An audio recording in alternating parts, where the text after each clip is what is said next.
noo sheegay in dowladaha xubnaha ka ah dowladda federaalka iyo dowladda federaalka ay wada kulmi doonaan. waxaa laga soo wada hadlayana ay yihiin sida waddanka doorasho wakhtigeeda ku dhacda loo qaban lahaa. kulankaasi wixii uu la soo kulmo wuxuu noo sheegay in madaxweynaha uu la soo noqon doono oo halkan uu keeni doono. kulankii madaxweynaha uu ka qayb galay marka ugu dambeysay halkan ayaa lagu soo gebagabeeyey 17kii September. dokumentigii ay ku heshiiyeen ama heshiiskii siyaasadeed ee dowladda federaalka iyo dowladaha xubinta ka ah dowladda federaalka xubnaha ka ah dowladda federaalka halkan ayaa laga ansixiyey. waa markii labaad oo madaxweynaha uu ku soo noqonayo baarlamaanka uu la soo noqonayo arrimaha doorashooyin ku saabsan. madaxweynaha jamhuuriyadda federaalka Soomaaliya wuxuu ka hadli doonaa warbixin uu naga siin doonaa sida ajandaha ku qoran xaaladda guud iyo doorashooyinka heerka ay marayaan. ajandahan marka hore ansixinaynaa. ajandaha ansixinno. waa mahadsantihiin. waxaan ku soo dhaweynayaa madaxweynaha jamhuuriyadda federaalka Soomaaliya si uu u jeediyo khudbadiisa. soo dhow mudane madaxweyne. بسم الله الرحمن الرحيم. doonka golaha shacabka xildhibaanada sharafta leh bahda saxaafadda golaha wasiirada halkan nala jooga xukuumadda assalaamu calaykum waraxmatullaahi wabarakaatuh. ilaahay baa mahad leh oo halkan maanta isugu kaay keenay iyo fursaddan qaaliga oo aan haysanno. aan rabo inaan warbixin kooban idin siiyo xaaladda doorashooyinka. xaaladda dowladda waxaan u deenayaa ra-iisul wasaaraha oo maalmaha soo socda idiin imaan doona, laakiin xaaladda taagan ee doorashooyinka ayaan rabaa inaan warbixin idinka siiyo. xaqiiqatan ilaahay baa mahad iska leh in maanta aan hor fadhiyo xildhibaanada sharafta leh oo muddaxiloodkoodii u dhammaaday uuna ugu ekaa Diseembar 27 kadibna aad ansixiseen maxaanku yidhaahdaa shuruuc uu ka mid ahaa miisaaniyadda, golaha adeega dastuurka, guddiga la dagaalanka musuqmaasuqa iyo shuruuc la xiriirta la dagaalanka musuqmaasuqa. welina aad gudanaysaan waajibaadkiina dastuuriga ah oo aanad gaaraysaan go'aanno masiiri ah. waxaan aad iyo aad ugu faraxsanahay in ballantaydii aan fuliyey hadda ka hor aan idhi ma dhici doonto baarlamaan awooddiisa la qaato oo ay madal qaadato. ma dhici doonto baarlamaan albaabada la isugu dhufto markii xilligoodu ka harsan yahay muddo 1 sano ah. alxamdulillah hadda waxay u eg tahay in aan qaadanay sida dastuurka uu qorayo waxaa idin beddelaya xildhibaano la doortay oo keliya. taasna ma aha cid aan asxaan ugu samaynayno. waxa weeye waa waajibna saaran dalka aysan ka dhicin firaaq dastuuri ah, inaysan ka dhicin. waana waxaan aaminsanahay. waxaa xaqiiqo ah annagu inaan nahay dad xora, dowlad leh, shuruuc leh iyo dastuur. marnaba aynan dhegaysan shisheeye iyo waxa ay noo sheegaan oo aan nahay dal buuxa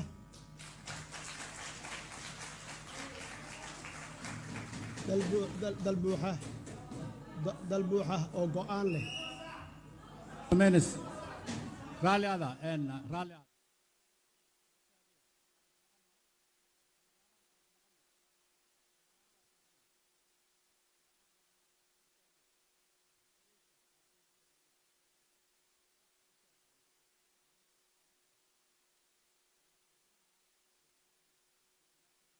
dhagaysto inta miiska garaacaysa iyo inta sacbinaysa intiinaba joojiya madaxweynaha la dhagaysto nood ka qaata bas waxaan guddoomiyaha hadalkiisa aan ku darayaa xaaladdan aan ku jirno hadda iyo warbixinta aan idin siinayo ma laha muxaafid ma laha mucaarad ma laha waxa weeye waa hawl noo taalla oo go'aankeeda noo yaalla maad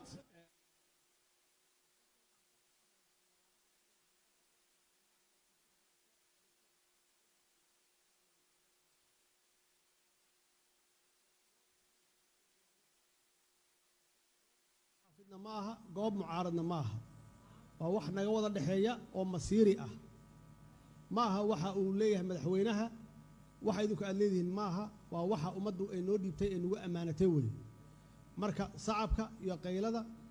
dan ma aha inaan is dhegaysanaa fiican go'aan baa noo yaalla masiiri ah ummaddana naga sugaysa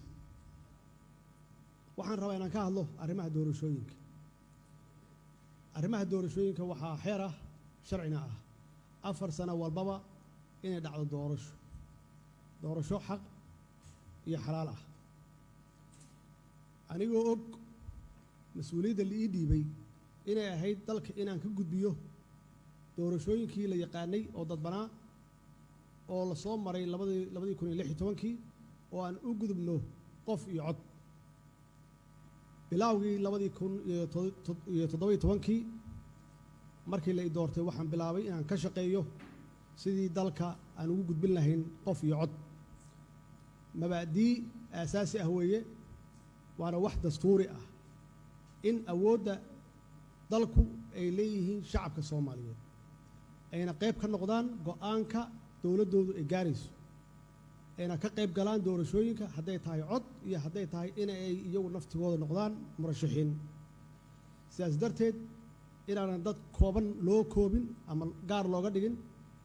siyaasadda ay noqoto wax daahfuran oo ummadda soomaaliyeed kulligood ay ka qayb geli karaan waxa aan magacawnay guddi la yidhaahdo guddiga wadaxaajoodka ee dowladaha xubnaha ka ah dowladda federaalka iyo dowladda dhexe ama FNTC la yidhaahdo yaan magacawnay oo ka koobnaa xafiiska madaxweynaha xafiiska prime ministerka iyo dowlad goboleedyada oo iyaga naftigooda soo dirsaday waxa aan siinay shaqada aan siinay waxay ahayd ama ujeedka loo aasaasay waxay ahayd in ay mideeyaan khayraadka dalka uu ugu horeeyo shidaalka waxaa kale oo shaqadooda ahayd inay ka shaqeeyaan shuruucda doorashada laysu soo dhoweeyey dowlad goboleedyada marka dambena sharci golahan uu ka soo saaro ilaahay waa noo fududeeyey shirkii baydhabo aan isugu yeeray dowlad goboleedyada waxaa labadan ajendo yaa wuxuu noo ahaa shaqo labadii ajendana ilaahay waa nagu guuleeyey oo kulli haddaan nahay dowladdii dhexe iyo xubnihii dowladaha federaal ka midka ahaa ay wada siixeen aanu ku gaarnay go'aan in aan dalka u gudbinno doorasho qof iyo cod ah oo weliba nidaamka single constituency la yidhaahdo ama hal degaan doorasho iyo doorashooyinka axsaabta badan kulligeen waa isku raacnay waa saxiixnay halkaas waana wada qaadannay kadib waxa aan u soo gudbinnay golaha wasiiraduna waxay u soo gudbiyeen markay hawshooda ka dhammaysteen oo sharcigii ay diyaariyeen golahan iyo usoo diyaariyeen ama u soo gudbiyeen golahanna runtii si sharaf badan yuu waajibaadkiisa u gutay inkastoo uusan ahayn noocii ama qaabkii doorashadii aan rabnay aanan ahayn maxaa yeele annagu waxaan rabnay hal degaan doorasho oo dalkao dhan ka dhaca macnaheedu waxaa weeye meelaha ama degaanadu ay haystaan cadowga al-shabaab iyo ama degaanada kale oo siyaasadda maxaan ku rahdaa ay nooga maqan yihiin kala aragti duwanaansho siyaasadeed in laga maarmo oo hore loo socdo oo dalka meel walbaba uu ka yahay hal degaan doorasho uusan lahayn qofku hal meel ama hal degaan uu adeegayo aysan ahayn oo u adeegayo guud ahaan shacabka Soomaaliyeed meel kasta ay joogaan laakiin nasiib darro waxaa la magacaabay guddi iyo baarlamaanku magacaabay guddigaasna runtii shaqo badan buu qabtay wuxuuna la yimid nooc kale oo la yiraahdo majoritarian la yiraahdo oo ka duwan kii hore anigu runtii raali kama ahayn waana ogaa inuu dhib la imaan karo laakiin waa idin tanaasulay waa diidi karay waa veto gareyn karay ama dib baa idinkugu soo celin karay ma yeelin haddii aad garashadii iyo aqoontii iyo mas-uuliyaddiinnii aad u aragteen inuu yahay noocaas isaga waa idinla qaatay anigoo ka dhex arkaya keliya inay ku jirto shacabka Soomaaliyeed inay lahaan doonaan ama lahaan karaan awood ay ku codeeyaan ay ku doortaan axsaabay u baahan axsaabay rabaan ama shakhsiyaadka ay rabaan tanaasulkayga ugu horreeyey horta meeshaasuu ka bilowday waxaan damacnay in aan dib ugu noqonno dowlad goboleedyadii Puntland iyo Jubbaland yaa diiday oo yiri wakhtigeeda ma aha doorashada noocan oo kale ah muddaan la hadlaynay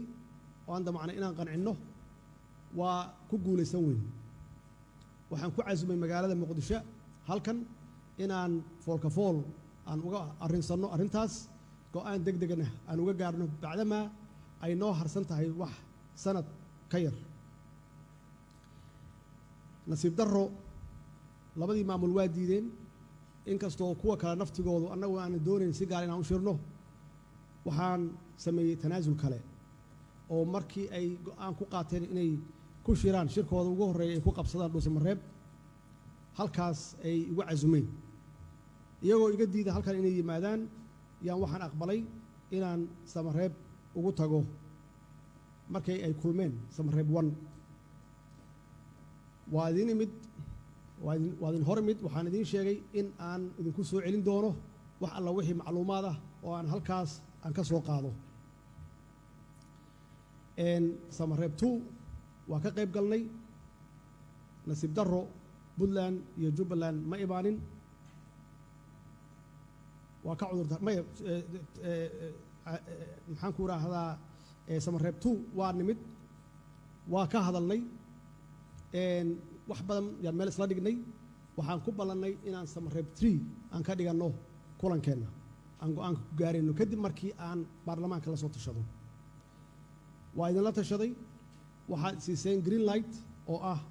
waxba u dhibi mayso shuruucdii aad ansixiseen bal waalahan kale waxay hayaan iyo waxaan la qaadan karno la soo xaajood waa kulannay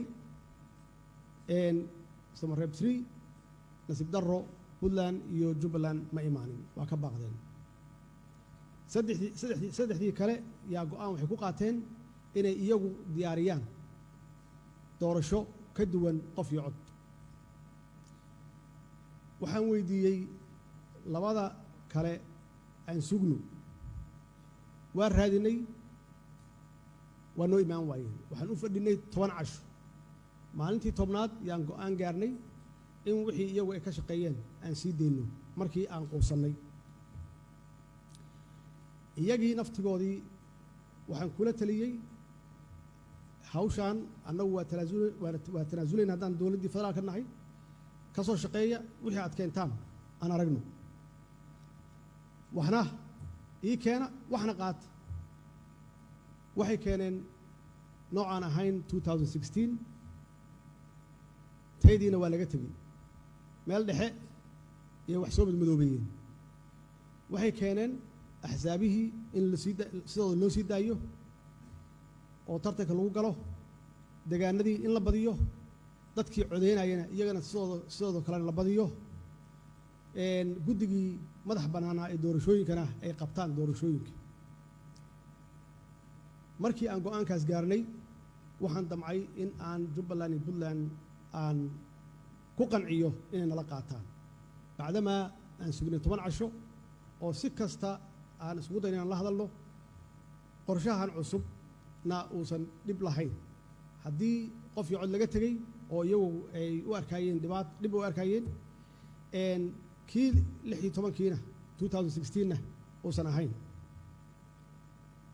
waa ka biyi diideen nasiib darro waxaan ku khasbanaa in aan muqdisho ku casumo marka muqdisho yaan ku casumo waa doorashadii heshiiskii siyaasadeed ee maxaan ku yidhahdaa September 17 17 September aan go'aanka ku qaadannay taasna waxay ahayd tanaasul kale oo aan gaaray oo qof iyo codna waa ka tegey tii dhusmareebna waa ka tegey tan waa tii saddexaad marka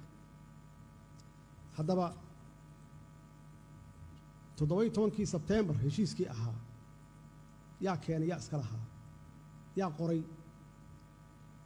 xeerkayga wuxuu ahaa sidii tii hore aan yeelay oo markii samareeb 3 aan joognay aan ku iri qol gala soo madmadoweysta waxaa rabtaan waxna qaata waxna ii keena aan baarlamaankii golahii shacabka aan ku celiyo sidoo kale aan sameeyey waxaan ku iri qol gala wax ku soo heshiiyo qol bay galeen muddo waxay ka shaqaynayeen bil ku dhowaada waxay keeneen heshiiskii aan gaarnay anigu waxba kuma lahayn marka waxba kuma lahayn laba arrimood yaan dabcan inaan ku darsado oo ah guddiga doorashooyinku inuu noqdo guddigii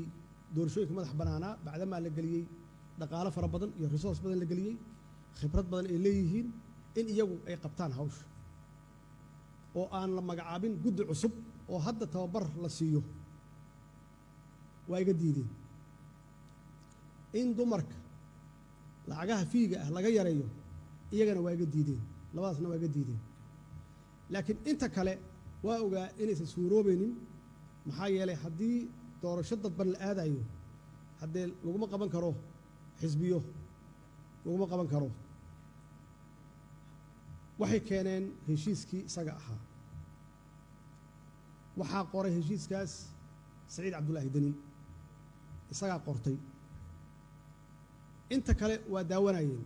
waa xaqiiqa markii uu soo dhameeyey ama ay soo dhameeyeen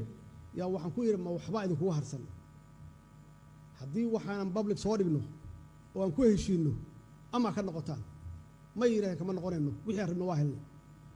waana kaa adkaanay waayo aniga waxba kama qabo waa tanaasulaaye waa iga adkaan kartaane ama wax ka soo noqdaan waxaydan wax ka soo noqonaya ma leh ee baarlamaanka noo gee hala sharciyeeyo waana khasab waa saxiixinaa xitaa heshiis ku dhaafi mayna is-afgarada waa inaan qalinka ku dugno waa tanaasul kale iyada naftigeeda oo aan sameeyey haddaba hadday tahay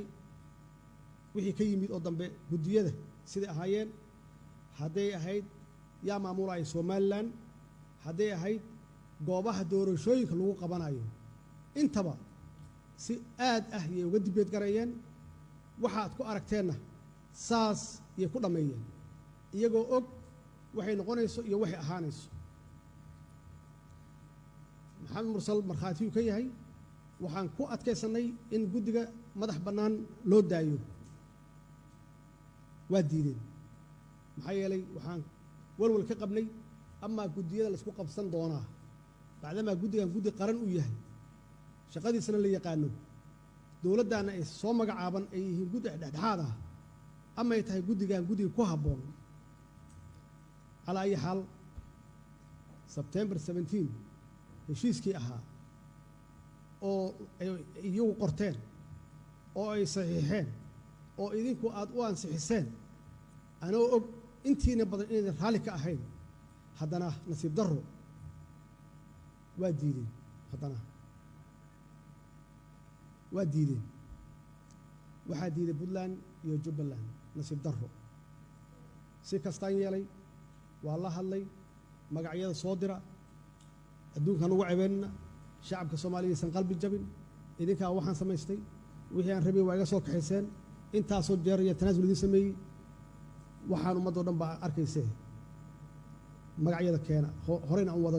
aan wadno wixii khalad ah oo ku jirana annagoo soconno oo uu socdo doorashada socoto hala saxo waa la diiday waxay gaartay 5 bilood ku dhowaad waxay khasabtay in aan ugu yeero shir shirkaas intaan ugu yeerin ka hor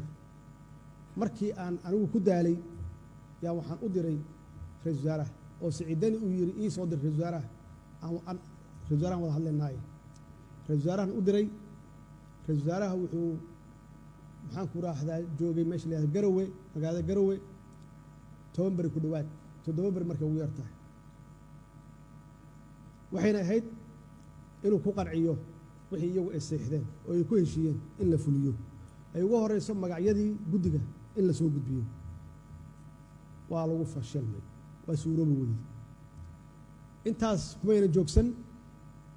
waxaan islahaa Axmed Qorqoor iyo dadku isku dhow yihiin Dani Axmed Qorqoor yaan u diray aan ku iri bal la soo xaal haddii iyadoo la jabinayn heshiiska waxyaabay u baahan yihiin aan xalin karno bal ka keen dalab hadday hayaan waa tegey horay kama tegin meesha ahayd Samareebe xamar uu toos u yimid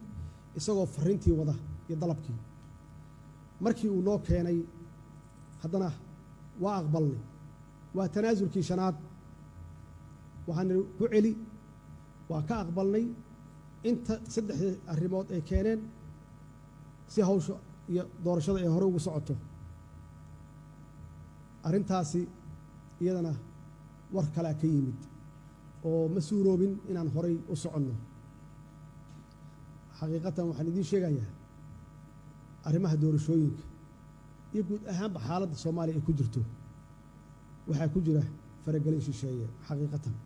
anugu marna ma oranayo hebel iyo gobol hebel yaa faragelintu ku badan tahay ama ka yar tahay laakiin xaqiiqada jirta waa taas weeye oo aad moodayso inaysan waxba noogu hagaagin inta badan haddaba kii ugu dambeeyey oo aan iclaamiyey oo Samareeb 4 aan oran karno oo kii ugu dambeeyey ah waxaan filayay haddii aan halkaas kugu tagno inaan wax isla soo dhaweyn karno nasiib darro iyadana ma suuroobin oo warbixintaas waa iga soo horeysay oo wasiir Dubbe yaaba xalay shaaciyey sababihii keenay in hawshaas aysan hore u socon laakiin rajaa jirta waxaan ku ballannay in aan hore u soconno haddii markaan ay sidaas wax naga noqdeen aan u ballanno kulamo dambana aan u samayno si aan xal uga gaarno maxaa la yidhaahdaa impaaskaas ama hakadkaas na galay ugu dambayn waxaan rabaa inaan halkan aan ka caddeeyo inaan diyaar u nahay hirgelinta heshiiskii 17 Sebtembar waxaanan idinka codsanayaa inaad nagu garab siistaan oo nagu garab istaagtaan sidii aan walaalahayn aan u qancin lahayn inay qayb ka ahaadaan hirgelinta heshiiskaas 17 Sebtembar taasoo hadday suurto gasho ama suurtogeli weydo ay waajib tahay inaan mar kale dib laydinkugu soo celiyo sidii aad uga qaadataan kaalintiina ku aadan arrimaha masiiriga ah ee dalka sida doorashada guud ee qaranka kana midka ah awoodaha dastuuriga ah uu golahan si sharci ah u leeyahay walaalayaal annagu diyaar waxaan nahay doorasho aasaaskeedu yahay 17 Sebtembar waxaa nooga baxay waqti aad u fara badan laga soo bilaabo July June aan iraahdo sanadkii la soo dhaafay ilaa shalay waan oran karo muddo ka badan 8 bilood 9 bilood weeye intii aan saxiixnay kii dambe waxaa laga joogaa 5 bilood yaa laga joogaa waxaa loo baahan yahay inaan hore u soconno oo aan galno doorasho inkastoo aysan dhici doonin firaaq dastuuri aysan dhici doonin idinku naftigiinna inaad la hadli kartaan waalahan oo aad ku qancin kartaan 17 Sebtembar heshiiskii ahaa in dib loogu noqdo oo laga miro keeno ama laga miro dhaliyo wasalaamu calaykum waraxmatullaahi wabarakaatu